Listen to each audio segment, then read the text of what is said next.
Hello, everyone. Welcome to Everything Football. We are back. Champions League football is close. We are only like 2 weeks away. February is Valentine's Day, Valentine's season for others, but February is Champions League season for us, and it's time to get back to the Champions League fantasy content. And the first video is going to be a watch list ahead of the round of 16 first leg matches. So, quick reminder: let's quickly take a look at the fixtures. Remind ourselves of the fixtures for the round of 16.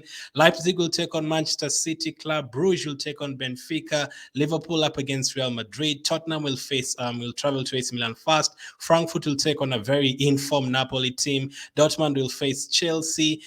Inter Milan will face FC Porto, and PSG will play against Bayern Munich. Now, when the draw was made, the reaction was very different to what my reaction is right now. A lot of things have changed, like Man City have sold the likes of Cancelo. Liverpool totally out of form. AC Milan at the time of the draw, I thought AC Milan would be the favorites, but recently AC Milan have been on terrible form. Napoli is the same team. Chelsea have bought close to 300 players, so you never know what to expect from them for the rest of the season. Inter Milan, FC Porto, PSG, Bayern. Bayern have not been on great form since the World Cup. I think they've drawn every single game since. So I think it's going to be a different kind of Champions League round of 16. Maybe you'll get a couple of surprise results. But you're here to talk about the watch list. You're going to talk about 3 players I've picked out to watch between now and the start of the round of 16. That will be 2 weeks from now on the Tuesday.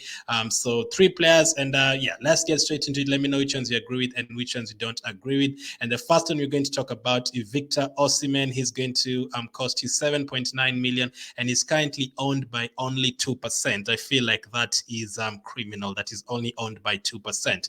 Victor Osimhen has been on top form so far this season, and since the World Cup, he's been unplayable. Now, in the Champions League itself, this season, he only played 3 out of the 6 group games, and in one of them, he was actually subbed off. I think that was the first or second game against Liverpool. He was actually subbed off with an injury in that game. So out of the 3 games that he started in the Champions League, out of the 3 games he played in the Champions League group stage, he only started 2 of them, and in one of them, he was subbed off before halftime. So we haven't really seen the best of him in the Champions League, but we've definitely seen the best of Napoli in the Champions League.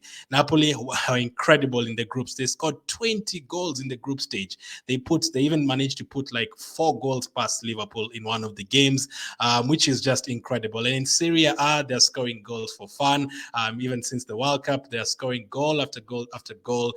They put 5 goals past Juventus. They're absolutely enjoying their football right now. Napoli, one of the best teams to watch in Europe right now. They've been incredible this season. They look like they're definitely going to win Serie A. And in the 5 league games since the World Cup, Napoli have scored 11 times. So they're definitely goals. Goals are there. Goals are no problem for them. And out of the 11 goals they've scored since the World Cup, this guy, Victor Osimhen, has scored 5 of them and he's assisted 1 of them. So he's definitely on form as well. And the goal he scored against Roma in the last weekend was just a dirty goal. The way he just finished that one, absolutely fantastic. And he's so much on form that he's already equaled his best ever season in Serie A. I think that was 2021, 2022, or the season before that. He scored 14 goals in total. This season, he's already scored 14 goals in Serie A. So he's definitely enjoying himself. And also in terms of fixtures, they're going to play against Frankfurt. Now, Frankfurt have not been terrible. Recently, they drew with Bayern Munich.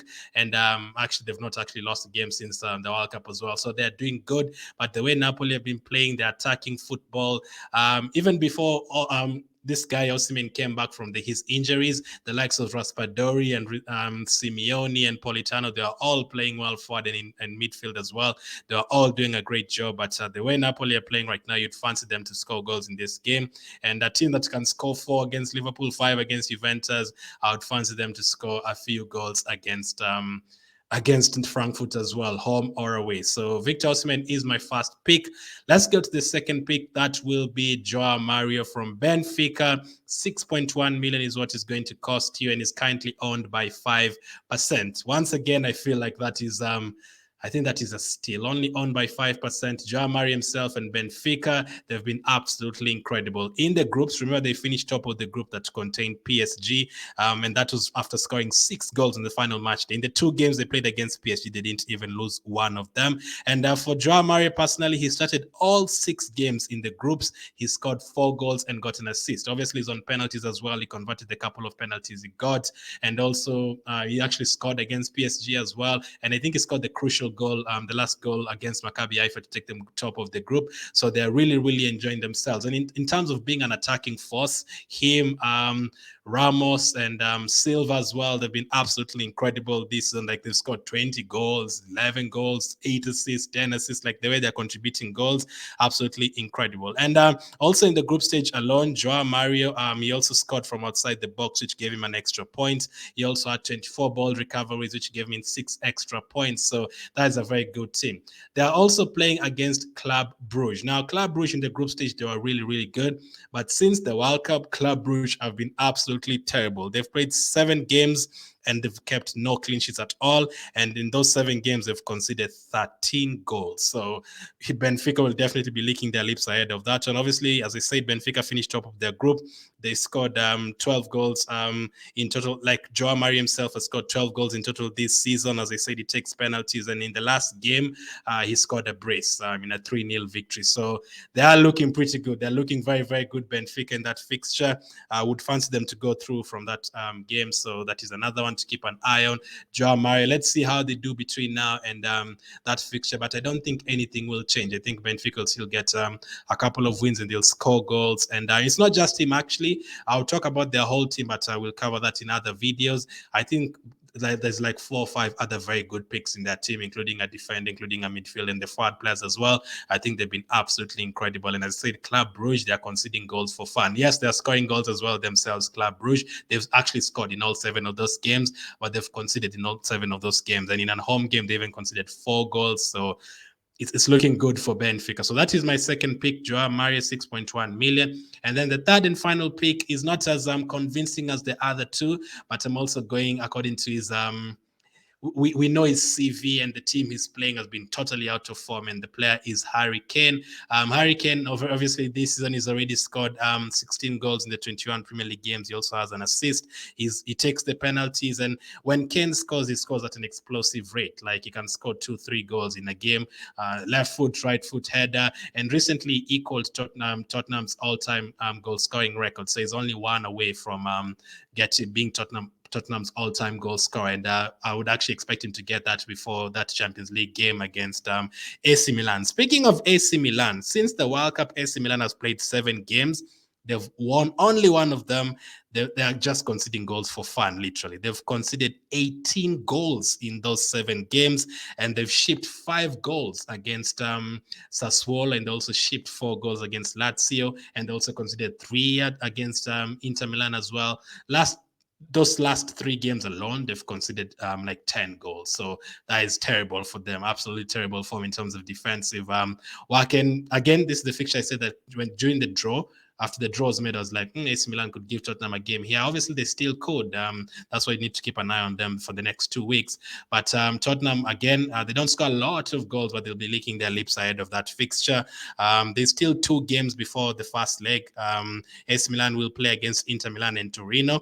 And those are the 2 teams that actually beat them in cup competitions already this year. I think Supercoppa Italiana and Coppa Italia, I think both teams beat AC Milan already this year alone, 2023. So that's one to keep an eye on. Harry Kane, as I said, he can score at an explosive rate. He's not been that great so far this season in the Champions League, but in the league, he always scores goals. If it wasn't for Haaland, Harry Kane would be the top scorer. So definitely one to watch. Have an eye on him, and also on AC Milan, how if they are going to pick up their form. If AC Milan go ahead and they concede 3 or 4 more in the derby against Inter Milan over the weekend, then we'll definitely be considering Kane. It's very tough because there's so many strikers out there. We've already talked about the Benfica forwards. We've talked about Osimhen.